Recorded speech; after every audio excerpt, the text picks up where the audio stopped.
ಅಲ್ಲ ನೀವು 500 ಎಕರೆ ಅಂತ ಹೇಳಿದಿರಲ್ಲ, ಅದು ದಾಖಲೆ ಇದೆ. ಕಟ್ಟು ಸತ್ಯನಾ? ಕಟ್ಟು ಸತ್ಯ. ನಾನು ಎಲ್ಲಿ ಬೇಕಾದ್ರೂ ಬಂದು ಹೇಳಕ್ ಇರ್ತೀನಿ. ನಿಮ್ ಜೊತೆ ನಾವು ಕ್ಯಾಮ್ರಾಮನ್ ಕಳ್ಸ್ಕೊಡ್ತೀವಿ, ಬನ್ನಿ ಸರ್. ನಾವು ವರದಿಗಾರ ಬರ್ತಾರೆ, ಬನ್ನಿ ಸರ್. ನಮಸ್ಕಾರ, ನಾನು ಮಹಾದೇವಗೌಡ, ಸ್ವಾಭಿಮಾನಿ ಸಾಕ್ಷಾತ್ ಸುದ್ದಿ ಸಂಸ್ಥೆಯ MNS ಪಬ್ಲಿಕೇಶನ್ ಅಂದರೆ ಮಂಡೂರು ನಂಜಪ್ಪ ಸೊಣ್ಣಮ್ಮ ಅವರ ಒಂದು ಹೆಸರಲ್ಲಿ ಸ್ಥಾಪನೆ ಮಾಡಿದ್ದೀನಿ. ಈ ಸಾಕ್ಷಾತ್ ಸುದ್ದಿ 18 ವರ್ಷ ತುಂಬಿದೆ. ಸ್ವಾಭಿಮಾನಿ ಅನ್ನೋದು ವಿತ್ ಲೈಸೆನ್ಸ್ ಸೆಂಟ್ರಲ್ ಗೌರ್ಮೆಂಟಿಂದ ಬಂದಿದೆ. ಹಾಗಾಗಿ ಇವತ್ತು ನಮ್ಮೊಟ್ಟಿಗೆ ಈ ರಾಜ್ಯದ ಭೂಮಿಗಳನ್ನು ಉಳಿಸೋದರಲ್ಲಿ, ಪರದ ಪಾಲಾಗದಂಥ ವಿಚಾರಗಳಲ್ಲಿ ಹೋರಾಟ ಮಾಡಿ ಜೈಲಿಗೆ ಹೋಗಿ ಈ ನಾಡಿನ ಬಡವರಿಗೆ, ಈ ನಾಡಿನ ದಲಿತರಿಗೆ, ಶ್ರಮಜೀವಿಗಳಿಗೆ ಒಂದು ಸೂರು ಕೊಡಿಸ್ಬೇಕು ಅನ್ನೋ ವಿಚಾರದಲ್ಲಿ ಏನು ಹೋರಾಟ ಮಾಡಿದ್ದಾರೆ, ಇದೇ ನಮ್ಮ ಮಧುಗಿರಿ ವಿಧಾನಸಭಾ ಕ್ಷೇತ್ರದ ವೈಟ್ಫೀಲ್ಡ್ ಗುಡ್ಡದ ಅಣ್ಣಯ್ಯ ಅಂತ ಹೆಸರು. ಅಣ್ಣಯ್ಯ ಅಂತಂದರೆ ವೀಕ್ಷಕರಿಗೆ ಒಂದು ನಾನು ಹೇಳೋಕ್ಕೆ ಇಷ್ಟಪಡ್ತೀನಿ. ಇದೇ ಅಣ್ಣಯ್ಯ ಇವತ್ತೇನು ವೈಟ್ಫೀಲ್ಡು ಪ್ರೆಸ್ಟೀಜ್ ಅವ್ರ ಮೇಲೆ ಹೋರಾಟ ಮಾಡಿ 2 ಎಕರೆ ಜಮೀನು ಉಳಿಸ್ಕೊಂಡು ಕೊಟ್ಟು ಇವತ್ತು DCP ಆಫೀಸು, ಆಮೇಲೆ ಪೊಲೀಸ್ ಸ್ಟೇಷನ್ನು ಏನು ಕಟ್ಟಿಸಿರೋ ಜಾಗ ಇದೆ, ಇದೇ ಅಣ್ಣಯ್ಯ 2 ವರ್ಷಗಳ ಕಾಲ ಬೀದಿಯಲ್ಲಿ ಮಲಗಿ ಗುಡಿಸ್ಲಾಕೊಂಡು ಹೋರಾಟ ಮಾಡೋಂಥ ವ್ಯಕ್ತಿ. ಇದು ಸತ್ಯ, ಯಾವುದೂ ಸುಳ್ಳಿಲ್ಲ, ಇವೆಲ್ಲ ದಾಖಲೆವೆ ವೀಕ್ಷಕರೇ. ಹಾಗಾಗಿ ಇದು ಅದೆಲ್ಲ ಅಣ್ಣಯ್ಯನಿಗೆ ಸೇರ್ತದೆ, ಆ ಕ್ರೆಡಿಟು ಇರಲಿ. ಈ ರಾಜ್ಯದ ಜನ ಅದ್ರ ಬಗ್ಗೆ ನೋಡಿದ್ದಾರೆ. ಅದಕ್ಕೆ ಯಾರೂ ಯಾವುದೇ ಮಾಧ್ಯಮಗಳು ಯಾರೂ ಅವ್ರ ವಿಚಾರನ ಪ್ರಸ್ತಾಪ ಮಾಡಿಲ್ಲ. ಆದರೆ ನನಗೆ ಹಕ್ಕಿದೆ, ನಾನು ಕಣ್ಣಾರೆ ಕಂಡಿದ್ದೀನಿ, ಸತ್ಯ ಇದೆ, ಹೇಳಕ್ಕೆ ನನಗೆ ನಾಚಿಕೆ ಇಲ್ಲ, ಹೇಳಿದ್ದೀನಿ. ಅಣ್ಣಯ್ಯ ಕರ್ನಾಟಕ ಜೈ ಭೀಮ್ ಸಂಘಟನೆಯ ಸಂಸ್ಥಾಪಕ ರಾಜ್ಯಾಧ್ಯಕ್ಷರು. ಅವರು ಬೆಂಗಳೂರು ಪೂರ್ವ ತಾಲೂಕಲ್ಲಿ ಅಲ್ಲದೆ ಆನೇಕಲ್ಲು, ದೇವನಹಳ್ಳಿ ಈ ಭಾಗದಾಗೆಲ್ಲಷ್ಟು ಸಾಕಷ್ಟು ಅಕ್ರಮಗಳನ್ನು ಅವರು ಹಿಡಿದಿದ್ದಾರೆ. ವಿಶೇಷತೆ ಏನಪ್ಪ ಅಂತಂತಂದರೆ, ಆ ಕಾಲದಲ್ಲಿ ಏನು ಹೋರಾಟ ಮಾಡ್ಕೊಂಬಂದರು, ಆವತ್ತಿಂದ ಕಳೆದ ಸುಮಾರು 7-8 ವರ್ಷಗಳಿಂದ ಈ ದಾಖಲೆ ಕಲೆಕ್ಟ್ ಮಾಡಿದ್ದಾರೆ. ಅವ್ರು ಹೇಳೋ ಪ್ರಕಾರ ರಾಮಸ್ವಾಮಿ ಆಯೋಗದಲ್ಲಿ ಯಾವ ಸರ್ಕಾರಿ ಜಾಗಗಳು ಅಂತ ಡಿಕ್ಲೇರ್ ಮಾಡಿದ್ದು, ಅದೇ ಜಾಗಗಳನ್ನ ಅದನ್ನೇ ಖಾತೆಗಳು ಮಾಡಿ ಅಕ್ರಮಗಳು ಮಾಡಿ ಜಿಲ್ಲಾಧಿಕಾರಿ ಮೊದಲುಗೊಂಡು ಸರ್ಕಾರ ಇನ್ವಾಲ್ವ್ ಆಗಿ, ಅದು ಏನು ಅದನ್ನು ರೈತರು ಕೊಡಲಿಲ್ಲ, ಬಡವರು ಕೊಡಲಿಲ್ಲ, ಭೂಗಳ್ರು ಕೊಟ್ಟು ಕೋಟಿ ದುಡ್ಡಿಗೆ ಮಾರ್ಕೊಂಡಿದ್ದಾರೆ. ಹೋಗ್ಲಿ ಕೈಗಾರಿಕೆ ಕೊಟ್ರ, 100 ಜನಕ್ಕೆ ಕೆಲಸ ಕೊಟ್ರ, ಅದು ಇಲ್ಲ, ಯಾವುದೂ ಮಾಡಲಿಲ್ಲ. ಮಂದಿರ ಮಾಡಲಿಲ್ಲ, ಯಾವ ಸಮುದಾಯ ಭವನ ಮಾಡಲಿಲ್ಲ, ಕದ್ದಿದ್ದೇ ಅವ್ರ ಕೆಲಸ ಆಗ್ಬಿಟ್ಟಿತ್ತು. ಹಾಗಾಗಿ ನಮ್ಮೊಂದಿಗೆ ಇವತ್ತು ಸನ್ಮಾನ್ಯ ಅಣ್ಣಯ್ಯನವರಿದ್ದಾರೆ. ಅವರು ಭಾಳ ಶ್ರಮಿಕ, ಯಾರ ಕೈಯಲ್ಲೂ ಅವರು ಒಂದು ಚೂಚಿ ಅನ್ಸ್ಕೊಂಡ ವ್ಯಕ್ತಿ ಅಲ್ಲ. ಹಾಗಾಗಿ ಇವತ್ತು ಏನು ಒಂದು ದಾಖಲೆಗಳು ಹಿಡಿದಿದ್ದಾರೆ, ಭಾಳ ರೆಡ್ ಹ್ಯಾಂಡಾಗಿ ಹಿಡಿದ ದಾಖಲೆ ಇಟ್ಕೊಂಡಿದ್ದಾರೆ. ಆ ವಿಚಾರಗಳನ್ನ ಇವತ್ತು ಅಣ್ಣಯ್ಯನವರು ತಿಳಿಸ್ಕೊಡ್ಬೇಕು ಈ ರಾಜ್ಯದ ಜನತೆಗೆ. ಅಣ್ಣಯ್ಯ ಹೇಳಿದ್ದಾರೆ, ಯಾವುದೇ ವಿಚಾರದಲ್ಲಿ ನಾನು ಎಲ್ಲಿ ಕರೆದ್ರೂ ಬಂದು ಸಾಕ್ಷಿ ಹೇಳ್ತೀನಿ, ಇದರಲ್ಲಿ ಯಾವುದೇ ಸುಳ್ಳಿಲ್ಲ ಅಂತ ಹೇಳಿದ್ದಾರೆ. ಸೊ ಹಾಗಾಗಿ ಇವತ್ತಿನ ಹಿಡಿದಂಥ ಏನು 500 ಎಕರೆ ಮೇಲ್ಪಟ್ಟು ಅಂತ ಹೇಳ್ತಿದ್ದಾರೆ ಅಣ್ಣಯ್ಯನವರು. ನೋಡೋಣ ಅಣ್ಣಯ್ಯನವರು ತಿಳಿಸ್ತಾರೆ. ಅಣ್ಣಯ್ಯನವರೇ, ದಯಮಾಡಿ ಈ ರಾಜ್ಯದ ಜನತೆಗೆ ನಿಮ್ಮ ನ್ಯಾಯ ತಿಳಿಸಿ. ನಮಸ್ಕಾರ. ಈ ನಾಡಿನ ಜನತೆಗೆ ನನ್ನ ಹೆಸರು ವೈಟ್ಫೀಲ್ಡ್ ಅಣ್ಣಯ್ಯ ಅಂತ ಹೇಳ್ಬಿಟ್ಟು ಜೈ ಭೀಮ್ ಕರ್ನಾಟಕ ಸಂಘಟನೆಯ ರಾಜ್ಯಾಧ್ಯಕ್ಷರು ಮತ್ತು ಸಂಸ್ಥಾಪಕರು. ಇವತ್ತು ನಾನು ಮೊದಲಿಗೆ ಸ್ವಾಭಿಮಾನಿ ಏನು TV ಚಾನೆಲ್ ಇದೆ, ಆ ಹಿರಿಯರಾದಂಥ ಮಾದೇಗೌಡರಿಗೆ ಹೊಣಿಸ್ತಾ ಇವತ್ತು ನಾನು ಇಲ್ಲಿ ಬಂದಿರೋ ಕಾರಣ ಏನಪ್ಪ ಅಂದರೆ, ಬೆಂಗಳೂರು ಪೂರ್ವ ತಾಲೂಕು, ನಮ್ಮ ಬೆಂಗಳೂರು ಪೂರ್ವ ತಾಲೂಕು ಬಳ್ಳಾರಿಗಿಂತ ಒಂದು ಕೈ ಮೇಲೆ ಅಂತ ಹೇಳ್ಬೋದು. ಕಾರಣ ಇಷ್ಟೇ, ನಮ್ಮ ಬೆಂಗಳೂರು ಪೂರ್ವ ತಾಲೂಕಲ್ಲಿ ಸುಮಾರು 500 ಎಕರೆಗೂ ಹೆಚ್ಚಿನ ಅಕ್ರಮ ದಾಖಲೆಗಳು ಸೃಷ್ಟಿಯಾಗಿವೆ. ಅದು ಮಾಡಿದಂಥವರು ಕೃಷ್ಣಮೂರ್ತಿ ಅಂತ ಹೇಳ್ಬಿಟ್ಟು. ಕೃಷ್ಣಮೂರ್ತಿ ಯಾರು ಅಂತ ನಿಮಗೆ ಕನ್ಫ್ಯೂಸ್ ಆಗ್ಬೋದು. ಕೃಷ್ಣಮೂರ್ತಿ ಬಂದು ಬಿಳೆ ಶಿವಾಲಯ ಗ್ರಾಮ ಸಹಾಯಕ. ಅವರ ಸ್ನೇಹಿತನಾದ ಅಗ್ದೂರು ಗ್ರಾಮದ, ಅಂದರೆ ಇವಾಗ ಮಾಜಿ ಅಗ್ದೂರು ಗ್ರಾಮದ ಗ್ರಾಮ ಸಹಾಯಕ ಆದಂಥ ವಿಶ್ವನಾಥ್ ಅವರು ಕೋಟಿಗಟ್ಟಲೆ ಹಣ ಮಾಡ್ಕೊಂಡು ಇವತ್ತು ಕೆಲಸ ಬಿಟ್ಟಿದ್ದಾರೆ. ಕೃಷ್ಣಮೂರ್ತಿನೂ ಅತಿ ಶೀಘ್ರದಲ್ಲಿ ಕೆಲಸ ಬಿಡ್ತಾರೆ. ಇರಲಿ ಬಂಧುಗಳೇ, ಇವತ್ತೇನು ನಾನು ಹೇಳಕ್ಕೆ ಇಷ್ಟಪಡ್ತೀನಿ ಅಂದರೆ, ಬೊಮ್ಮೆನಹಳ್ಳಿ ಗ್ರಾಮದ ಸರ್ವೆ ನಂಬರು 96ರಲ್ಲಿ 3 ಎಕರೆ ದಾಖಲೆಗೆ ಅಕ್ರಮ ದಾಖಲೆ ಸೃಷ್ಟಿ ಮಾಡಿ ಅದನ್ನು ಒಳಗಿಕ್ಕಿದ್ದಾರೆ. ಇನ್ನೂ ಒಂದು ಏನಪ್ಪ ಅಂದರೆ, ಇವತ್ತು ಇನ್ನೂ ಒಂದು ಸರ್ವೆ ನಂಬರ್ ಯಾವುದಂದರೆ ನಾಗೊಂಡಹಳ್ಳಿ ನಾಗಂಡಳ್ಳಿ ಗ್ರಾಮದ ಸರ್ವೆ ನಾಗಂಡಳ್ಳಿ ವೈಟ್ ಫೀಲ್ಡ್ ಬರ್ತದಲ್ಲ, white field sir, white field ಅದು BBP ವಲಯ. BBMP ವಲಯ. ಹ್ಮ್. ಯಾರ ಹೆಸರಲ್ಲಿ ಮಾಡ್ತಾ ಇದ್ದಾರೆ ಅಂದ್ರೆ ಹ್ಮ್. VP ಷಣ್ಮುಗಂ ಬಿನ್ ಲೇಟ್ ಪರಿಯರ್ ಸ್ವಾಮಿ ಮತ್ತು ರಾಮಯ್ಯ ಬಿನ್ ಲೇಟ್ ದೊಡ್ಡಯ್ಯ ಎಂಬುವವರ ಹೆಸರಲ್ಲಿ ಇದೇ ಕೃಷ್ಣಮೂರ್ತಿ ವಿಶ್ವನಾಥ್ ಅಕ್ರಮ ದಾಖಲೆ ಮಾಡಿದ್ದಾರೆ. ಅದನ್ನ DC ಅವರು ಆದೇಶ ಮಾಡ್ಬಿಟ್ಟಿರ್ತಾರೆ. ಅದನ್ನ ಇವತ್ತು ನಾವು ಹಾಕೊಂಡಿದ್ದೀರಿ, ಅದನ್ನ ಕ್ಯಾನ್ಸಲ್ ಮಾಡಬೇಕು ಅಂತ. ಇನ್ನ ಒಂದೇನಪ್ಪ ಅಂದ್ರೆ ಯರಪ್ನಹಳ್ಳಿ ಬಿದ್ರಳ್ಳಿ ಹೋಗ್ಲಿಕ್ಕೆ ಸಂಬಂಧಪಟ್ಟಿದ್ದು ಅದು BBMP ಬರಲ್ವಲ್ಲ, BBMP ಯರಪ್ನಹಳ್ಳಿ ಗ್ರಾಮಾಂತರ. BBMPನೇ ಯರಪ್ನಹಳ್ಳಿ BBMP ಏರ್ಪೋರ್ಟ್ ಹತ್ರ. ಅದು ಬಿದ್ರಳ್ಳಿ ಪಂಚಾಯತಿ ಬರ್ತದೋ ಅದು ಗೊತ್ತಿಲ್ಲ ಸರಿಯಾಗಿ. ಆದ್ರೆ ನೋಡಿ ಬಂಧುಗಳೇ, ಇದನ್ನ ಕರೆಕ್ಟ್ ಆಗಿ ನೋಡ್ಕೊಳ್ರಿ. ಇದನ್ನ ಏನ್ ಮಾಡಿದ್ದಾರೆ, 95ರಲ್ಲೇ ಬೋಗಸ್ ಗ್ರಾಂಟ್ ಕಾಪೀಸ್ ಅಂತ ಬರ್ದಿದ್ದಾರೆ ಪಾಣಿಯಲ್ಲಿ. ನೋಡ್ಕೊಳ್ಳಿ ಸರ್. ಈ ಕೃಷ್ಣಮೂರ್ತಿ 95ರಲ್ಲೇ ಕ್ಯಾನ್ಸರ್ ಇದು ಬೋಗಸ್ ಗ್ರಾಂಟ್ ಕಾಪಿ ಅಂತ ಬರೀತಾರೆ ಪಾಣಿಯಲ್ಲಿ ಬರ್ದಿರ್ತಾರೆ. ಇದು ಸೃಷ್ಟಿ ಮಾಡಿರೋದು ಹೆಂಗೆ ಅಂತ ಹೇಳ್ಬಿಟ್ಟು ಇಲ್ಲಿ ತೋರಿಸ್ತೀನಿ ನೋಡಿ. ಇದು ಗ್ರಾಂಟ್ ಕಾಪಿ, ಸಾಗುವಳಿ ಚೀಟಿ ಅಕ್ರಮವಾಗಿ ಕೃಷ್ಣಮೂರ್ತಿ ಮಾಡಿರೋದು ಇದನ್ನ. ಆಯ್ತಾ? ಇವತ್ತು ಏನಾಗಿದೆ ಅಂದ್ರೆ ನಾನು ದಾಖಲೆ ಎಲ್ಲ ತೋರಿಸ್ತೀನಿ. ಅದು ಇನ್ನೂ ಒಂದು ಸಂದರ್ಭದಲ್ಲಿ ನಮ್ಮ ಗೌಡ್ರು ನನ್ಗೆ ಅವಕಾಶ ಕೊಟ್ರೆ ಒಂದ್ ಅರ್ಧ ಒನ್ ಅವರ್ ಕುತ್ಕೊಂಡು ಮಾತಾಡ್ತೀನಿ. ಅಲ್ಲ, ಇವತ್ತು ಅಣ್ಣೇನವ್ರೆ, ಇವತ್ತು ನಿಮ್ಮ ಹತ್ರ ಲಭ್ಯ ಇರತಕ್ಕಂತ ವಿಚಾರ ಇಷ್ಟೆಲ್ಲ ದಾಖಲೆ ಜಾಸ್ತಿ ಇದೆ, ಗಂಟೆಗಳು ಬೇಕಾಗ್ತದೆ ನಮಗೆ. ನೀವು ಏನ್ ನಿಮ್ಗೆ ನೆನಪಿದೆ, ಏನು ಇತ್ತೀಚೆಗೆ ನೀವು ಇಲ್ಲಿ ಏನ್ ದಾಖಲೆ ಎತ್ಕೊ 3 ಸರ್ವೆ ನಂಬರ್ ಹೇಳಿ ಸರ್. ನಾವು 3 ಸರ್ವೆ ನಂಬರ್ ಹೇಳಿದ್ದೀನಿ. ಒಂದು ಬೊಮ್ಮೆನಹಳ್ಳಿ 96, ಇನ್ನ ಒಂದು ನಾಗಂಡಳ್ಳಿ ಸರ್ವೆ ನಂಬರ್ 125, ಇನ್ನ ಒಂದು ಬಂದು ಯರಪ್ನಹಳ್ಳಿ 21. ಇದು ಯಾವುದಕ್ಕೂ ದಾಖಲೆಗಳಿಲ್ಲ. ಸೃಷ್ಟಿ ಮಾಡಿರೋದಕ್ಕೆ ಪಾಣಿಗಳು ಇದಾವೆ ನನ್ನ ಹತ್ರ, ಗ್ರಾಂಟ್ ಕಾಪಿಗಳು ಇದಾವೆ, ಎಲ್ಲ ಇದಾವೆ. ನನ್ನ ಬೇಡಿಕೆ ಇಷ್ಟೇ. ಇವಾಗ ವಿಶ್ವನಾಥ್ ರಾಜೀನಾಮೆ ಕೊಟ್ಬಿಟ್ಟಿದ್ದಾನೆ. ಇವಾಗ ಕೃಷ್ಣಮೂರ್ತಿನೂ ರಾಜೀನಾಮೆ ಕೊಡೋ ಸಂದರ್ಭ ಕೊಡ್ತಾ ಇದ್ದಾರೆ ಏನೋ. ಆದ್ರಿಂದ ಇದು CBI ತನಿಖೆ ಆಗಬೇಕು ಅತಿ ಶೀಘ್ರದಲ್ಲಿ. ಏನಿವತ್ತು 500 ಎಕರೆ ಸರ್ಕಾರಿ ಜಾಗ ಅಂತ ನಾನು ವಾದ ಮಾಡ್ತಾ ಇದ್ದೀನೋ, ಅಲ್ಲ ನೀವು 500 ಎಕರೆ ಅಂತ ಹೇಳಿದ್ರಲ್ಲ, ಅದು ದಾಖಲೆ ಇದೆ. ಕಟ್ಟು ಸತ್ಯನಾ? ಕಟ್ಟು ಸತ್ಯ. ನಾನು ಎಲ್ಲಿ ಬೇಕಾದ್ರೂ ಬಂದು ಹೇಳಕ್ ಇರ್ತೀನಿ. ಯಾವುದು ಯಾರ ಹತ್ರ ಬಂದ್ ಬೇಕಾದ್ರೂ ದಾಖಲೆ. ಒಂದು ವಿಚಾರ, ಇಷ್ಟು ದೊಡ್ಡ ಪೂರ್ವ ತಾಲೂಕು ITBT ವಲಯ, ಇದು ದೇಶ ವಿದೇಶ ನೋಡ್ತಕ್ಕಂಥ ಅತಿ ಹೆಚ್ಚಿಗೆ ತೆರೆ ಕೊಟ್ಟಂತ ಜಾಗ. ಹೌದು ಸರ್ ಅಲ್ವಾ? ಹೌದು ಸರ್. ಇಷ್ಟಿರುವಾಗ ಇಲ್ಲಿ ಬಡವರಿಗೆ ಸೂರು ಕೊಡ್ಲಿಲ್ಲ, ಇನ್ನ ಕೊಡಿಲ್ಲ. ಕೆರೆ ಕುಟ್ಟಿಗಳು ಸರಿ ಮಾಡ್ಲಿಲ್ಲ, ಇಲ್ಲ ಸರ್. ರಾಜಕಾಲುವೆ ಸರಿ ಮಾಡ್ಲಿಲ್ಲ, ಇಲ್ಲ ಸರ್. ಎಲ್ಲಾ ಅಲ್ಲೇ ಬಿದ್ದಿವೆ. ಹೌದು. ಇವತ್ತು ಉದಾಹರಣೆಗೆ ನಿನ್ಗೆ ಒಂದು ಸೈಟ್ ಇಲ್ಲ. ಹೌದು. ಹೋರಾಟಗಾರನಿಗೆ ನಿನ್ ಬಂದಂತ ಜಾಗನ ನೀವು ಬೇಡಿಕೆ ಕೊಟ್ಟರು ಅವತ್ತು ಪ್ರೆಸ್ಟೀಜ್ನರು, ನಿನಗೆ ಮನೆ ಕಟ್ಟು ಕೊಡ್ತೀವಿ, ವಿಲ್ಲಾ ಕೊಡ್ತೀವಿ ಅಂತ. ಹೌದು. ಒಪ್ಪಲಿಲ್ಲ. ಕೊನೆಗೆ ಏನ್ ಮಾಡಿದ್ರಿ ನೀವು? ಅದನ್ನ ಪೊಲೀಸ್ ಇಲಾಖೆಗೆ ಬಿಟ್ಕೊಟ್ಟು. ಹೌದು ಸರ್. ಅದು ನಿಮ್ ಧರ್ಮ ಇರ್ಲಿ. ಧರ್ಮ ಅಲ್ಲ ಸರ್.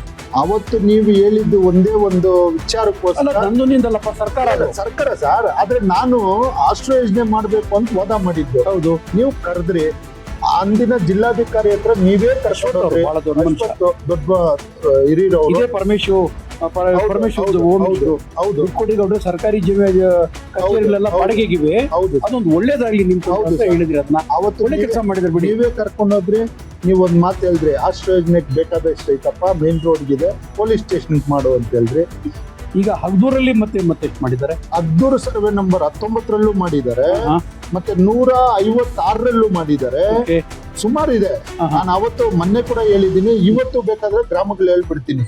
ಬೊಮ್ಮೆನಹಳ್ಳಿ ಆಗಿರ್ಬೋದು, ಈರಂಡಳ್ಳಿ ಆಗಿರ್ಬೋದು, ಆದೂರ್ ಆಗಿರ್ಬೋದು, ಮಂಡೂರ್ ಆಗಿರ್ಬೋದು, ಯರಪ್ನಹಳ್ಳಿ ಆಗಿರ್ಬೋದು, ಬಿದ್ರಳ್ಳಿ ಆಗಿರ್ಬೋದು, ಕಿತ್ತೂರು ಮಾಡಿದ್ದಾರೆ, ಮತ್ತೆ ಮಂಡೂರ್ ಮಾಡಿದ್ದಾರೆ, ಮತ್ತೆ ವೈಟ್ ಫೀಲ್ಡ್ ಲಿಮಿಟ್ಸ್ ಅಲ್ಲಿ ಇದೆ, ವರ್ತೂರ್ ಗುಂಜೂರಲ್ಲಿ ಮಾಡಿದ್ದಾರೆ, ಶೀಗಳ್ಳಿಯಲ್ಲಿ ಮಾಡಿದ್ದಾರೆ. ನನ್ನ ಪ್ರಕಾರ ಗ್ರಾಮಾಂತರ ಎಷ್ಟು ಇದು ಬರ್ತವೆ ಗ್ರಾಮ ಪಂಚಾಯತಿಗಳು, ಅಲ್ಲೆಲ್ಲಾನು ಆಗಿವೆ ಕೆಲಸಗಳು. ಸರ್, ಇವತ್ತು ರಾಮಸ್ವಾಮಿ ವರದಿ ಏನಿತ್ತು, ಸರ್ಕಾರಿ ಜಾಗ ಒತ್ತುವರಿ ಅಂತ ಹೇಳ್ಬಿಟ್ಟು ರಾಮಸ್ವಾಮಿ ಅವರು ಸರ್ಕಾರಿ ಜಾಗದ್ದು ಏನು ದಾಖಲೆ ಕೊಟ್ರಲ್ಲ, ಇದೆ ಸರ್ಕಾರಿ ಜಾಗ ಇದೆ.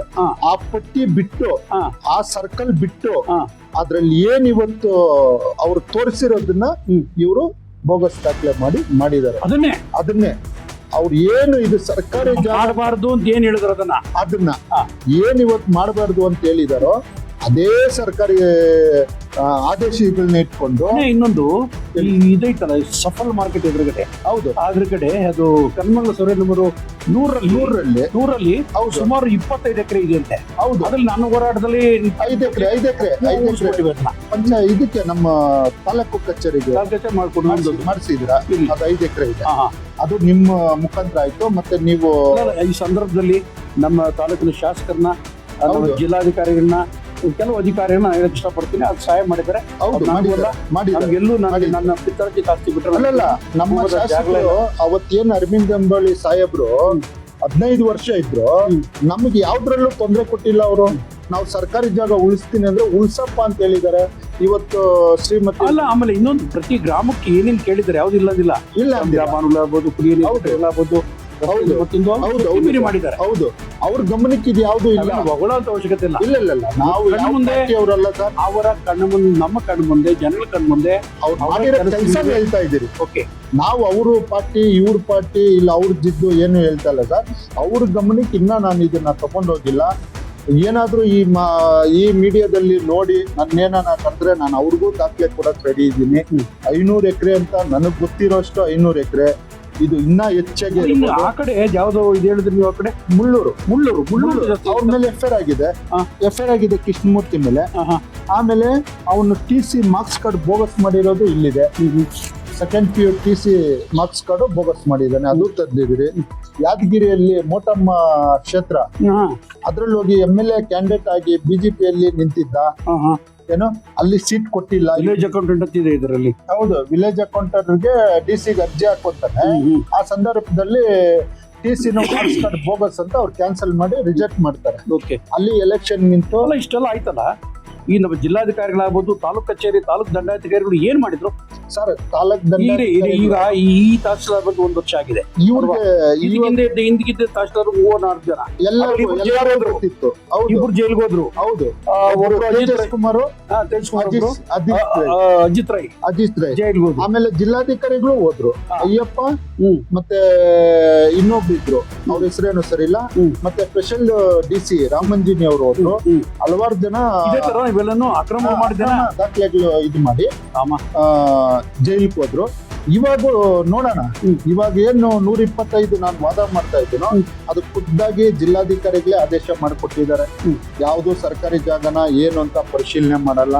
ಅವ್ರು ಏನ್ ಮಾಡ್ತಾರೆ, ಏನ್ ನಡೀತದೆ, ಯಾಕೆ ಹೆಂಗ್ ಮಾಡ್ಕೊಟ್ಬಿಡ್ತಾರೆ ಸರ್? ಹಣ ಸೇರ್ತದ, ಹಣ ಸೇರ್ತದೆ ಅಂತ ಹೇಳ್ಬೋದು. ಒತ್ತಡಗಳ ಹಣನೂ ಸೇರ್ತದೆ. ಇತ್ತ ಹಣದು ಸೇರೋದು ನಾವು ಕಣ್ಣಲ್ಲಿ ನೋಡಿಲ್ಲ. ಆದ್ರೆ ಹಣ ಇಲ್ದಿರ ಯಾರು ನ್ಯಾಯ ಗೊತ್ತಿಲ್ವಾ?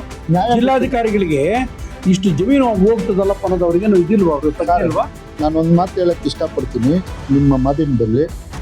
ಪ್ರತಿ ಒಬ್ಬ ಅಧಿಕಾರಿಗೂ RI VA ಎಲ್ಲರಿಗೂ ಗೊತ್ತು ಇದು ಬೋಗಸ್ ದಾಖಲೆ ಅಂತ. ಯಾಕಂದ್ರೆ ಒಂದು VA ಗ್ರಾಮ ಸಹಾಯಕ RI ಆದ್ರೆ ಅವ್ರ ಹತ್ರ ಒಂದು ಪಟ್ಟಿ ಇರ್ತದೆ, ಇದು ಸರ್ಕಾರಿ ಜಾಗ ಅಂತ ಹೇಳ್ಬಿಟ್ಟು. ಅವ್ರು ಏನ್ ಮಾಡ್ತಾರಂದ್ರೆ, ಇವಾಗ ಯಾವ್ದೋ ಒಂದು ಸೃಷ್ಟಿ ಮಾಡಿ, ಇವಾಗ ಕೃಷ್ಣಮೂರ್ತಿ ವಿಶ್ವನಾಥ್ ಸೃಷ್ಟಿ ಮಾಡಿ ಕೊಟ್ಟಿರ್ತಾರಲ್ಲ, ಅವ್ರು AC-ಗೆ ಹಾಕೊಂತಾರೆ. AC ಅವರು ಬರೀತಾರೆ, ನೀವು ದಾಖಲೆ ಪರಿಶೀಲನೆ ಮಾಡಿ ಕಳಿಸಿ ಅಂತ. ಎಲ್ಲಿ ರಿಪೋರ್ಟ್ ಕೊಡಲ್ಲ ಅವರು. ತಿರ್ಗಾ ಅವ್ರಿಗೆ ಹಂಗೆ ಡೈರೆಕ್ಟ್ ಕಳಿಸ್ತಾರೆ. ಅವಾಗ AC ಅವ್ರು ಏನ್ ಮಾಡ್ತಾರೆ, ಮಾಡ್ಬಿಡ್ತಾರೆ. ಅವ್ರು ಒತ್ತಡಕ್ಕೆ ಮಾಡ್ತಾರೋ, ಹಣ ಇಸ್ಕೊಂಡ್ ಮಾಡ್ತಾರೋ, ಅದು ತನಿಖೆ. ಆ ಲೆಕ್ಕಕ್ಕೆ ನೀವು ಹೇಳೋದಾದ್ರೆ ಅಸಿಸ್ಟೆಂಟ್ ಕಮಿಷನರು, ಜಿಲ್ಲಾಧಿಕಾರಿಗಳು ಎಲ್ಲರೂ ಯಾರೊಬ್ಬರ ಹೆಸರು ಹೇಳಿದ್ರಿ, ಯಾರೋ ರೆವಿನ್ಯೂ ಅಯ್ಯಪ್ಪ ಅಲ್ಲಲ್ಲ, ಪ್ರಧಾನ ಕಾರ್ಯದರ್ಶಿ ಯಾರಿದ್ದಾರೆ ಅವರೊಬ್ಬರು ಮಾತ್ರ ಇದನ್ನೆಲ್ಲಕ್ಕೂ ಓದಿಂದ ಒಂದೊಂದು ಇಡಿಸ್ತಾ ಇದಾರೆ ಅಂತ ಹೇಳೋದಲ್ಲ. ಇವರು ನಮ್ಮ ಪ್ರಾದೇಶಿಕ ಆಯುಕ್ತರು ಇವಾಗಿರೋರು ತುಂಬಾ ಒಳ್ಳೆಯವರು. ಈ ಕಂಪ್ಲೀಟ್ ಇನ್ನ ನಾನು ಕೊಟ್ಟಿಲ್ಲ ಈ ದಾಖಲೆಗಳು. ಹೌದು, ಆನೇಕಲ್ ತಾಲೂಕಲ್ಲಿ 16 ಜನನ ಇಮಿಡಿಯೇಟ್ಲಿ ಸಸ್ಪೆಂಡ್ ಮಾಡಿದ್ರು. ನನ್ನ ಹತ್ರ ಈ ಸಂಜೆಯಲ್ಲಿ ಬಂದಿಲ್ಲ. ಯಾವ ವಿಚಾರದಲ್ಲದು? ಅದೇ ಆನೇಕಲ್ಲಲ್ಲಿ ಹಿಂಗೆ ಬೋಗಸ್ ಆಗಿದೆ ಅಂತ ಹೇಳ್ಬಿಟ್ಟು ನಾನು ಕಂಪ್ಲೀಟ್ ಕೊಟ್ಟು ಅವತ್ ಮರುದಿನನೇ 16 ಜನನ ಸಸ್ಪೆಂಡ್ ಮಾಡಿದ್ರು. ಇದು ನಾವು ಕಂಪ್ಲೀಟ್ ಸಸ್ಪೆಂಡ್ ಮಾಡೋದು ದೊಡ್ಡದಲ್ಲ. ಆ ಜಮೀನು ಸರ್ಕಾರಕ್ಕೆ ವಾಪಸ್ ಬರ್ತೀವಿಯಾ ಅದು ಗೊತ್ತಿಲ್ಲ ಇನ್ನ ನಮ್ಗೆ. ಅದು ತಿಳ್ಕೊಬೇಕು ನಾವು. ಇವಾಗ ಇದನ್ನ ನಾವು ನಾಳೆ ಅಂಬೇಡ್ಕರ್ ಜಯಂತಿ ಇರೋದ್ರಿಂದ ಅದು ಮುಗಿಸ್ಕೊಂಡು ಇದನ್ನ RC ಅವ್ರಿಗೂ ಮತ್ತೆ CM ಅವ್ರಿಗೂ, ಕಂದಾಯ ಸಚಿವರಿಗೂ, ಪ್ರಧಾನ ಕಾರ್ಯದರ್ಶಿಗೂ, ಜಿಲ್ಲಾಧಿಕಾರಿಗಳಿಗೂ ಮತ್ತೆ ಇವಾಗಿರುವಂತ ನಮ್ಮ ತಹಶೀಲ್ದಾರ್ ಅವ್ರಿಗೂ ನಾವು ದೂರು ಕೊಡೋರು ಇದ್ರಿ. ಆ ದೂರ ಏನಾದ್ರು ನಮ್ದು ಎಕ್ಸ್ಪೆಕ್ಟ್ ಮಾಡಿಲ್ಲ ಅಂದ್ರೆ ಅವರು, ನಾನು ಹೈಕೋರ್ಟ್ಗೆ ಹೋಗಿ ನ್ಯಾಯಾಲಯದಲ್ಲಿ ನಾನು ಖುದ್ದಾಗಿ ಅಪ್ಲಿಕೇಶನ್ ಹಾಕೊಂಡು ಇದು CBI ತನಿಖೆ ಮಾಡಬೇಕು ಅಂತ ಒತ್ತಾಯಿಸ್ತೀನಿ. ಸರ್ಕಾರದ ಕಾನೂನು ಪ್ರಕಾರ ನಾನು ಹೋರಾಟ ಮಾಡ್ತೀನಿ. ಒಂದು ಈಗ ನಾನು ಇನ್ನೊಂದು ಪ್ರಶ್ನೆ ಏನಪ್ಪ ಅಂತಂದ್ರೆ, ಸಾಮಾನ್ಯವಾಗಿ ಈ ವಿಚಾರಗಳನ್ನ ಕಳೆದ ಒಂದು ತಿಂಗಳಿಂದ ಬೇರೆ ಸೋಷಿಯಲ್ ಮೀಡಿಯಾಗಳಲ್ಲಿ ಬೇರೆ ಬೇರೆ ಚಾನಲ್ ಮಾತಾಡಿದ್ರ. ಹೌದು, ಈ ವಿಚಾರ ದೇಶಾದ್ಯಂತ ಗೊತ್ತಾಗಿದೆ. ಹೌದು, ಜಿಲ್ಲಾಧಿಕಾರಿ ಗೊತ್ತಾಗಿದೆ, ಹೌದು, ನಮ್ಮ ತಾಲೂಕು ತಹಶೀಲ್ದಾರು ಅವ್ರಿಗೂ ಗೊತ್ತಾಗಿದೆ, ಹೌದು, ಗೊತ್ತಾಗಿದೆ, ಸ್ಪೆಷಲ್ ತಹಶೀಲ್ದಾರ್ ಗೊತ್ತಾಗಿದೆ. ಹೌದು. ಏನು ಇದ್ರ ಬಗ್ಗೆ ಅದು ಕ್ರಮ ತಗೊಂಡಿಲ್ವ ಅವ್ರ ಬಗ್ಗೆ? ಇದು ಅಲ್ಲ, ಈ ಒಬ್ಬ ಗ್ರಾಮ ಸಹಾಯಕನು ಇಷ್ಟು ಮಟ್ಟಿಗೆ ಮಾಡ್ತಾನೆ ಅಂತಂದ್ರೆ ಅವನೊಬ್ಬರು ಮಾಡಕ್ ಸಾಧ್ಯವಿರಲ್ಲ. ಹೌದು, ಹೌದು, ಹೇಳಿ ಕೇಳಿ, ಮಾಡಕ್ಕಾಗಲ್ಲ. ತಹಶೀಲ್ದಾರು, ರೆವಿನ್ಯೂ ಇನ್ಸ್ಪೆಕ್ಟರ್, RIಗಳು, VAಗಳು ಇವರೆಲ್ಲ ಒಂದು ಎಲ್ಲರೂ ಶಕ್ತಿ ಶಾಮಿಲ್ ಇದ್ದಾರೆ. ತುಂಬಿ ಎಲ್ಲರೂ ಶಾಮಿಲ್ ಇದ್ದಾರೆ. ಈ ದಾಖಲೆ ಮಾಡಕ್ಕೆ ಎಲ್ಲಿ ಅವಕಾಶ ಆಗಿದೆ ಸರ್, ಇದು ದಾಖಲೆ ಹೆಂಗ್ ಅವಕಾಶ ಆಯ್ತು ಅಂದ್ರೆ ಈ ರಾಮಸ್ವಾಮಿ ವರದಿಯಲ್ಲಿ ಪಟ್ಟಿ ಕೊಟ್ಬಿಟ್ಟಿದ್ದಾರೆ. ಅಲ್ಲ ಸರ್, ಹಂಗಲ್ಲ. ನೀವು ಏನ್ ಹೇಳ್ತಿರೋದು ಡಾಕ್ಯುಮೆಂಟ್ಸ್ ರೂಮ್ ಅಂತ ಹೇಳಿದ್ರಲ್ಲ, ಅಭಿಲೇಖಾಲಯದಲ್ಲಿ ಅಂದ್ರೆ ರಮೇಶ್ ಅಂತ ಒಬ್ಬ ಇದ್ದಾನೆ. ರಮೇಶ್ ಅವನ್ ಬಂದು ಈ ಕಡೆ JP ನಗರದ ಕಡೆ ಆ ರಮೇಶ್ ಬೇಕಾದ್ರೆ ನಾನು ಅವನ ಫೋಟೋನು ಇದೆ, ನಾನು ಇವಾಗ ರಿಲೀಸ್ ಮಾಡಲ್ಲ, ಅದು COD ತನಿಖೆಗೆ ಬಂದಾಗ ಅದನ್ನ ಅವ್ರಿಗೆ ಕೊಡ್ತೀನಿ ನಾನು. ಅವನು ಈ ಹಿಂದೆನೆ ಇದೇ ನಮ್ಮ ಬೆಂಗಳೂರು ಪೂರ್ವ ತಾಲೂಕಲ್ಲಿ ಜಮೀನು ಅಕ್ರಮವಾಗಿ ಮಾಡಿ ಆ ಕೇಸಲ್ಲಿ ಅರೆಸ್ಟ್ ಆಗಿದ್ದ. ಅದಿಬ್ರು ಸತ್ತಿದ್ದಾರೆ. ಅದು ನನ್ಗೆ ಸತ್ತಿರೋ ಸತ್ಯ, ಅವ್ನ್ ಜೈಲ್ಗೆ ಹೋಗಿರೋದು ಸತ್ಯ. ಯಾಕಂದ್ರೆ ನಾನು ಗೊತ್ತಿಲ್ದಿದ್ ಮಾತಾಡ್ಬಾರ್ದು. ಆದ್ರೆ ಈ ಡಾಕ್ಯುಮೆಂಟ್ಸ್ ಬರ್ದಿರೋದು ರಮೇಶ್. ಬೇಕಾದ್ರೆ ನೀವು ಅವ್ರ ಹ್ಯಾಂಡ್ ರೈಟಿಂಗು, ನಾನು ಹೇಳೋ ರಮೇಶ್ ಹ್ಯಾಂಡ್ ರೈಟಿಂಗ್, ಅಯ್ಯೋ ರಮೇಶ್ ಏನಾಗಿದ್ದಾನೆ, ಅವನು ಏನು ಇಲ್ಲ. ಇವನು ಕೃಷ್ಣಮೂರ್ತಿ ಕರ್ಕೊಂಡ್ ಬಂದಿಕ್ಕೊಂಡು ಅವನ ಕೈಯಲ್ಲಿ ದಾಖಲೆಗಳು ಬರ್ಸೋದು. ಇಷ್ಟು ಮಾಡ್ತಾರಲ್ಲ. ಕಳೆದ ಸ್ಪೆಷಲ್ ತಹಶೀಲ್ದಾರ್ ಯಾರಿದ್ರು ಅವಾಗ? ಹೌದು, ಮಹೇಶ್ ಇದ್ದ. ಆಮೇಲೆ ಹಿಂಗೆ ಸುಮಾರು ಇದು ಮಹೇಶ್ ಸ್ಪೆಷಲ್ ತಹಶೀಲ್ದಾರ್ಗೂ ಮತ್ತೆ ರೆಗ್ಯುಲರ್ ತಹಶೀಲ್ದಾರ್ ಗಮನಕ್ಕೆ ಹೋಗಲ್ಲ ಸರ್. ಇದು ಯಾರು ಗಮನಕ್ಕೆ ಹೋಗ್ತದಂದ್ರೆ ಇವತ್ತು ಗ್ರೇಡ್ 2ಗೆ ಹೋಗೋದು ಅವ್ರಿಗೆ ಗೊತ್ತಿದೆ. ನಾನು ಖುದ್ದಾಗ ಅವ್ರ ಮುಂದೆ ಹೇಳ್ತೀನಿ. ಈಗಿರೋ ಗ್ರೇಟ್ ತಹಶೀಲ್ದಾರ್ ಅವ್ರಿಗೆ ಗೊತ್ತು ಅಲ್ಲ. ಅವ್ರು ಯಾವ್ದಾದ್ರು ಮಾಡಿದಾರೆ ಈ ತರದ್ದು? ಮಾಡಿದ್ದಾರೆ. ಎಷ್ಟು ಮಾಡಿದಾರೆ ಅವರು ಮಾಡಿದ್ದಾರೆ. ಅಲ್ಲ, ಇವನ್ನೆಲ್ಲ ಮಾಡಿದ ಜೊತೆಗೆ ಅವ್ರು ಸಾತಿಲ್ಲ ಅಂದ್ರೆ ಅಲ್ಲಿ ಬರಲ್ವಲ್ಲ. ಗ್ರೇಡ್ 2ನೇ ಸರ್ಟಿಫಿಕೇಟ್ ಕೊಡ್ಬೇಕಲ್ಲ, ಸೈನ್ ಹಾಕ್ತಾರಲ್ಲ, ಮುಂದಕ್ಕೆ ಹೋಗೋದು. ಹೌದು, ಅವ್ರ ಹೆಸರು ಹೋಗೋದು. ಇವಾಗ 5-6 ಅವರೇ ಹಿಡ್ದಿದಾರಲ್ಲ, ಅವರು ಅದನ್ನ ಯಾವಾಗ ಕೇಳ್ತಾರಲ್ಲಪ್ಪ. ಅದನ್ನ ನೀನು ಭಂಗ ಮಾಡಿದ್ಮೇಲೆ ಇವ್ರು ಹೋಗಿರೋದಲ್ಲಿಗೆ ಅಲ್ಲಲ್ಲ, ಅದಕ್ಕೆ ಮುಂಚೆನೆ ಇವ್ರು ಹಿಡ್ದಿದ್ದಾರೆ ಕೃಷ್ಣಮೂರ್ತಿನ, ವಿಶ್ವನಾಥ್ನ ಕೃಷ್ಣಮೂರ್ತಿನ ಇದೇ ಗ್ರೇಡ್ 2 ಹಿಡ್ದಿದ್ದಾರೆ. ಹಿಡಿದು ಒಳಗಡೆ ಬಂದವರು ಅವರು ಯಾರು ಮತ್ತೆ ಒಳಗಡೆ ಕೆಲಸ ಮಾಡ್ತಿದಾರಲ್ಲ. ಇವ್ರು ದುಡ್ಡು ಕೆಲಸ ಮಾಡ್ತಾನಲ್ಲ. ಅಣ್ಣ, ನನ್ನ ಪ್ರಕಾರ ಈ ನಾನು ಮಾದೇವಪುರ ಕ್ಷೇತ್ರದಲ್ವಾ, 1 ಎಕರೆ ಕನಿಷ್ಠ ಬೆಲೆಯಲ್ಲಿ 5 ಕೋಟಿ ಇದೆ. 5 ಕೋಟಿಯಿಂದ 50 ಕೋಟಿವರೆಗೆ ಎಲ್ಲಿ ಹೋಗ್ತದೆ? ನಮ್ಮ ITP ಆ ಭಾಗದೆಲ್ಲ ಬರ್ತಾ ಇದೆ. ಒಂದ್ಸರಿ ಡಾಕ್ಯುಮೆಂಟ್ ಮಾಡಿ ಬಿಟ್ಬಿಟ್ರೆ ಕೋಟ ಸಾಯ್ಲಿ, ಯಾವನ ಕೊನೆ ಕೈ ಬಿಟ್ಟು ಪಟ್ಟಂದೂರು ಅಗ್ರಹಾರ ಸರ್ವೆ ನಂಬರ್ 41 ಏನೆಲ್ಲ ಬಾಯಿಗೆ ಇಟ್ಕೊಂಡ್ಬಿಟ್ಟಿದ್ರೆ ಸರ್. ಪಟ್ಟಂದೂರು ಅಗ್ರಹಾರ ಕ್ಯಾಮ್ರಾ ವೀಕ್ಷಕರೇ ಕೇಳ್ಕೊಡಿ. ಅಣ್ಣೆ ಅಲ್ಲಿ ಹುಟ್ಟಿ ಬೆಳೆದವನು, ನಾನು ಮಂಡೂರು ಈ ಕಡೆವನು. ಅಣ್ಣೇನು ಬಾಯಲ್ಲಿ ಅಕ್ರಮವಾಗಿರೋ 500 ಎಕರೆ ದಾಖಲೆಗಳಿವೆ ಅಂತ ಕಾಣಿಸ್ತದೆ. ಹೇಳಿ sir. Pattandur Agrahara 41 survey number, green park metro opposite 4 acre Krishnamurthy scan ಮಾಡಿಸಿದಾನೆ. ಗ್ರೇಡ್ 2 ಗೊತ್ತಿಲ್ದಿರ ಹೆಂಗ್ ಸರ್ ಸ್ಕ್ಯಾನ್ ಆಗ್ತದೆ? ಅದು ಬೇರೆಯವ್ರಿಗೆ ಹೆಸರಾಗಿದೆ, ನೀವು ಚೆಕ್ ಮಾಡ್ಕೊಳ್ರಿ. ಸರಿ. ನಮ್ ದಾಖಲೆ ಇದೆ. ಅಲ್ಲ, ಒಂದ್ ಕೆಲಸ ಮಾಡೋಣ. ಈಗ ಇವತ್ತಾಯ್ತು, ನಾಳೆ ಅಂಬೇಡ್ಕರ್ ಜಯಂತಿ ಮುಗಿದಾದ್ಮೇಲೆ ನಿಮ್ ಜೊತೆ ನಾವು ಕ್ಯಾಮ್ರಾಮನ್ ಕಳ್ಸ್ಕೊಡ್ತೀವಿ. ಬನ್ನಿ ಸರ್, ನಾವು ವರದಿಗಾರ ಬರ್ತಾರೆ. ಬನ್ನಿ, ನೀವು ಸ್ಥಳದಲ್ಲಿ ನಿಂತ್ಕೊಂಡು ಲೊಕೇಶನ್ ಹಾಕೊಂಡು ಮಾಡೋಣ. ಅವಾಗ ಏನಾಗ್ತದೆ, ಸರ್ಕಾರಕ್ಕೆ ಅಥವಾ ಕೋರ್ಟ್ಗೆ ಅದೊಂದು ಪಕ್ಕ ದಾಖಲೆ ಆಗ್ತದೆ. ಹ್ಞೂ ಸರ್, ನಾನು ಜಾಗಕ್ಕೆ ಕರ್ಕೊಂಡೋಗಿ ಅಲ್ಲೇ ನಿಮ್ಗೆ ಅದ್ರ ದಾಖಲೆ ಹಿಂಗ್ ತೋರಿಸಿ ಇದೇ ಜಾಗ ಅಂತೀನಿ. ನೀವು ಗೂಗಲ್ ಡಿಶಾಂಕಲ್ ಹೊಡೀರಿ, ಆ ಸರ್ವೆ ನಂಬರ್ ಬರ್ತದೆ. ಅದು ಸರ್ಕಾರಿ ಜಾಗ ಅಂತ ಗೊತ್ತಾಗ್ತದೆ. ಇವನ್ ಸೃಷ್ಟಿ ಮಾಡಿರೋ ದಾಖಲೆನೂ ನಿಮ್ಗೆ ಒಂದ್ಸರಿ ಜೆರಾಕ್ಸ್ ಕೊಡ್ತೀನಿ. ನೀವು ತಾಲೂಕ್ ಆಫೀಸಲ್ಲಿ ಹೋಗ್ರಿ, ನೀವೇ ತಗೊಂಡೋಗಿ ತಹಶೀಲ್ದಾರ್ ಮುಂದೆ ಇಕ್ರಿ, ಗ್ರೇಡ್ 2 ಮುಂದೆ ಇಕ್ರಿ, ಅವರು ದಾಖಲೆ ತೆಗೆಸ್ಕೊಡ್ತಾರೆ. ನಾನು ಹೇಳಿರೋ ಸುಳ್ಳು ಅಂದ್ರೆ ನೀವೇನ್ ಹೇಳ್ತೀನೋ ಅದು ನಾನು ಒಪ್ಕೊಂಡು. ಈಗ ಬಿದ್ರಳ್ಳಿ ಹತ್ರ ಯಾವುದೋ ಒಂದು ಹಿಡಿದ್ರಲ್ಲ, 3 ಎಕರೆ ಜಾಗ ಕಾಂಪೌಂಡ್ ಹಾಕುವಾಗ ಅಲ್ಲೊಬ್ಬ ಗ್ರಾಮ ಸೇವಕ ನಿನ್ ಮೇಲೆ ಇದ್ ಮಾಡ್ತಾನೆ, ಅಸಾಲ್ಟ್ ಮಾಡ್ತಾನೆ. ಈರಂಡಳ್ಳಿ ಏನ್ ಬರೀ ಗ್ರಾಮ ಸಹಾಯಕರು ಹೀರೋಗಳ ಇಲ್ಲಿ? ಅವರೇ ಹೀರೋಗಳು. ಇವಾಗ ಗ್ರಾಮ ಸಹಾಯಕರು ಇವಾಗ ಇಲ್ಲ, ಸರ್ಕಾರಿ ಶಾಲೆ ಕಟ್ಟಕ್ಕೆ ಜಾಗ ಇಲ್ಲ ಅಂತಾರೆ, ಇಲ್ಲ ಅಂಬೇಡ್ಕರ್ ಭವನ್ ಜಾಗ ಇಲ್ಲ ಜಾಗ ಇಲ್ಲ ಅಂತಾರೆ, ಅಂತಾರೆ, ಆಮೇಲೆ ಮಸಾಣಕ್ಕೆ ಜಾಗ ಇಲ್ಲ ಬಸವಣ್ಣ ಜಾಗ ಇಲ್ಲ ಅಂತಂತಾರೆ. ಆಮೇಲೆ ಇದು ಏನು ಗೊಂಚಲ್ ಮನೆ ಕಟ್ಕೊಡ್ತಾರಲ್ಲ ರಾಜೀವ್ ಗಾಂಧಿ ವಸತಿ ನಿಗಮದಲ್ಲಿ, ಅವ್ರಿಗಿಲ್ಲ ಅಂತಂತಾರೆ, ಹೌದು, ಆ ಇರೋ ಜಾಗನೂ ಕೊಡಲ್ಲ ಅಂತಾರೆ. ಕೊಡಲ್ಲ ಅಂತಂತಾರೆ. ನಾನು ಇವಾಗ ನಾಗೊಂಡಲ್ಲಿ 124 ಅಲ್ಲಿ ಹಾಕೊಂಡಿದ್ದೀನಿ. ಸುಮಾರು 11 ವರ್ಷಕ್ಕೆ ಆರ್ಡರ್ ಆಗಿದೆ, ಕೊಡ್ತಾ ಇಲ್ಲ. ರಾಜಕಾಲುವೆಗಳು ಹೋಗಿತ್ತು, ಬಫರ್ ಝೋನ್ಗಳು ಹೋಯ್ತು. ಆಮೇಲೆ ಲಾಫಿಂಗ್ ಕೊಟ್ಟದ್ದು ಒಂದು ಹೇಳಿದಾರೆ, ಅದೇನು ಲಾಫಿಂಗ್ ಬರ್ಡ್ದು ಇವಾಗ ತನಿಖೆ ನಡೀತಾ ಇದೆ ಸರ್. ಯಾವ ಲಾಫಿಂಗ್ ಕೊಟ್ಟದ್ದು? ರಾಮಗೊಂಡಳ್ಳಿಯಲ್ಲಿ 25 ಎಕರೆ, ಸಿದ್ದಾಪುರ ಸರ್ವೆ ನಂಬರ್ 11, ಸಾರಿ ಸಿದ್ದಾಪುರ ಸರ್ವೆ ನಂಬರ್ 15. ಸರ್ ನೀವು ನನ್ನ ಹತ್ರ ದಾಖಲೆ ಇದೆ, ನಾನು ಇವಾಗ ಅದು ಎಲ್ಲ ತಂದಿಲ್ಲ, ಆದ್ರೂ ನಿಮ್ಮ ಪ್ರಶ್ನೆಗೆ ನಾನು ಉತ್ತರ ಕೊಡ್ತಾ ಇದ್ದೀನಿ. ಇದೇ ಜಿಲ್ಲಾಧಿಕಾರಿಗಳು ಬೋರ್ಡ್ ಮಾಡಿಸಿದ್ದು ಏನಂತ ಹೇಳಿದ್ರು, ಸರ್ಕಾರಿ ಜಾಗ ಅಂತ ಹೇಳಿ RIVA ಹೇಳಿದ್ರು ಬೋರ್ಡ್ ಹಾಕಲ್ಲಿ ಅಂತ. ಅದೇನು ನೆಪ ಮಾತ್ರ ಆ ಆಫೀಸ್ ಹತ್ರ ಇರೋ ಬೋರ್ಡ್ ನಾವು ಫೋಟೋ ತೆಗ್ದಿದ್ರು. ಅದು ನಾವು ಹಂಗೆ ತಗೊಂಡಿಲ್ಲ ಸ್ವಾಮಿ, ನಾಳೆ ನೀವಿಲ್ಲ ಅನ್ಬೋದು. GPRS ಕ್ಯಾಮ್ರಾ ಅದ್ರಲ್ಲಿ ನಾವು ಫೋಟೋ ಹಿಡ್ದಿದಿರಿ, ಅದ್ ಹಾಕಿಲ್ಲ. ಇವತ್ತು ಆ ಜಾಗ ನಾವು ಪ್ರಶ್ನೆ ಮಾಡಿದ್ರೆ ಅವ್ರು ಹೇಳ್ತಾರೆ ಇದು ಏನು ಹರಾಜಲ್ಲಿ ತಗೊಂಡಿದ್ದಾರೆ ಅಂತ ಹೇಳ್ತಾರೆ. ಹರಾಜು ಒಂದ್ ನಿಮಿಷ ಅದನ್ನು ಹೇಳ್ತೀನಿ ಸರ್. ಹರಾಜು ಎಲ್ಲಾಯ್ತು ಅಂತ ಕೇಳೋದಲ್ಲ ನಾವು, ಹರಾಜದು ಡಾಕ್ಯುಮೆಂಟ್ಸ್ ಎಲ್ಲಿದೆ ಅಂತ ಕೇಳಿದ್ರಿ. ಏನು ಹರಾಜು ಡಾಕ್ಯುಮೆಂಟ್ಸ್ ಆಗಿದ್ರೆ ನಮ್ಮ ತಾಲೂಕು ಕಚೇರಿಯಲ್ಲಿ ಇರ್ಬೇಕಲ್ಲ. ಬನಶಂಕರಿ ತೋರಿಸ್ತಾರೆ, ಪೇಪರ್ ನೋಟಿಫಿಕೇಶನ್ ಆಗಬೇಕಲ್ಲ ಸ್ವಾಮಿ, ಅದು ಆಗಿಲ್ಲ ಸ್ವಾಮಿ. ಬನಶಂಕರಿ ತೋರಿಸ್ತಾರೆ, ಬನಶಂಕರಿ ಎಲ್ಲಿ ಕೇಳಿದ್ರೆ ದಾಖಲೆ ಇಲ್ಲ. ಇದೇ ಕೃಷ್ಣಮೂರ್ತಿ ಇವಾಗ ಸೃಷ್ಟಿ ಮಾಡ್ತಾ ಇದ್ದಾನೆ. ಇವತ್ತು ಆ ಫೈಲು ಜಿಲ್ಲಾಧಿಕಾರಿಗಳು ಯಾವುದೇ ಒಂದು ಪತ್ರ ಮುಖಾಂತರ ಫೈಲ್ ತರಿಸ್ಕೊಂಡಿಲ್ಲ, ಖುದ್ದಾಗಿ ಫೈಲ್ ತರಿಸ್ಕೊಂಡಿದ್ದಾರೆ. ಇನ್ನ ಒಂದು ವಾರ ಬಿಟ್ಟು ನೀವು ಕ್ಯಾಮ್ರಾ ಎತ್ಕೊಂಡ್ ಬರ್ರಿ, ಅದ್ರಲ್ಲಿ ಏನು ಹರಾಜುದು ಡಾಕ್ಯುಮೆಂಟ್ಸ್ ಇದೇ ಕೃಷ್ಣಮೂರ್ತಿ ರೆಡಿ ಮಾಡ್ತಾ ಇದ್ದಾನೆ, ಇಕ್ಕಿರ್ತಾರೆ. ಏನ್ ಇವತ್ತು ಕೊಟ್ಟಿರ್ತೀನಿ, ನಾನು ಇದಕ್ಕೆ ಬದ್ಧವಾಗಿರ್ತೀನಿ. ನಾನು ಎಲ್ಲಿ ಕರೆದ್ರು ನಾನು ಬಂದು ಹೇಳಕ್ಕೂ ಸಿದ್ಧ ಇದ್ದೀನಿ. ಮತ್ತೆ ನಮ್ಮ ಮಾಧ್ಯಮದಲ್ಲಿ ನಾನು ಇನ್ನೂ ಒಂದು ವಿಷಯ ಹೇಳಕ್ ಇಷ್ಟಪಡ್ತೀನಿ. ಇದು ಪ್ರಭಾವಿಗಳಿರೋದ್ರಿಂದ ನಾಳೆ ನನ್ಗೆ ಏನ್ ಬೇಕಾದ್ರೂ ಆಗ್ಬೋದು, ಆದ್ರೂ ನನ್ಗೆ ಚಿಂತೆ ಇಲ್ಲ. ನಾನು ಮನೇಲಿ ಸಾಯಕ್ಕಿಂತ ರೋಡಲ್ಲಿ ಸಾಯಕ್ಕೆ ಇಷ್ಟಪಡ್ತೀನಿ.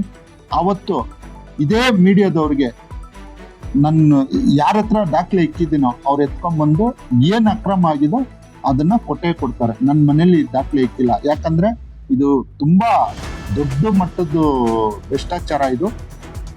ಅದರಿಂದ ನಾನು ಅದನ್ನ ದಾಖಲೆ ನನ್ನ ಫ್ರೆಂಡ್ಸು, ನನ್ನ ಆತ್ಮೀಯರು ಹತ್ರ ಕೊಟ್ಟಿಕ್ಕಿದ್ದೀನಿ. ನನ್ಗೇನಾದ್ರೂ ಆದ ಸಂದರ್ಭದಲ್ಲಿ ಅದನ್ನ ತಂದು ಮೀಡಿಯಾಕ್ಕೆ ಕೊಡ್ತಾರೆ. ದಯವಿಟ್ಟು ಅದನ್ನ ಪ್ರಚಾರ ಮಾಡಿ. ನಾನು ಕಂದಾಯ ಸಚಿವರಲ್ಲಿ ಬೇಡ್ಕೊಂಡು ಏನಂದ್ರೆ ಇದನ್ನ ಅತಿ ಶೀಘ್ರದಲ್ಲಿ ನೀವು ತನಿಖೆಗೊಳಪಡಿಸ್ಬೇಕು. ಯಾಕಂದ್ರೆ ಇವತ್ತು ಕೋಟ್ಯಾಂತರ ರೂಪಾಯಿ ಹಣ ಮಾಡಿಕೊಂಡು ಅಗ್ದೂರು ಗ್ರಾಮ ಸಹಾಯಕ ಆಗಿದ್ದಂತ ವಿಶ್ವನಾಥ್ ಕೆಲಸ ರಿಸೈನ್ ಮಾಡಿದ್ದಾನೆ, ಯಾಕಂದ್ರೆ ಕೋಟಿ ಹೊಡೆದ್ಬಿಟ್ಟಿದ್ದಾನೆ. ಅದೇ ರೀತಿ ಇವತ್ತು ಬಿಲೇಶ್ ಶಿವಾಲಯ ಕೃಷ್ಣಮೂರ್ತಿನೂ ರಾಜೀನಾಮೆ ಕೊಡೋ ಸಂದರ್ಭ ಇದೆ. ಅಷ್ಟರೊಳಗೆ ಇದನ್ನ ತನಿಖೆ ಮಾಡಬೇಕು ಅಂತ ಈ ನಾಡಿನ ಜನತೆಗೆ ನಮ್ಮ ಈ ಹೋರಾಟನ ಹೆಚ್ಚು ಶೇರ್ ಮಾಡಬೇಕು ಅಂತ ನಿಮ್ಮನ್ನ ಕೇಳ್ಕೊಂತೀನಿ. ಜೈ ಭೀಮ್, ಜೈ ಕರ್ನಾಟಕ.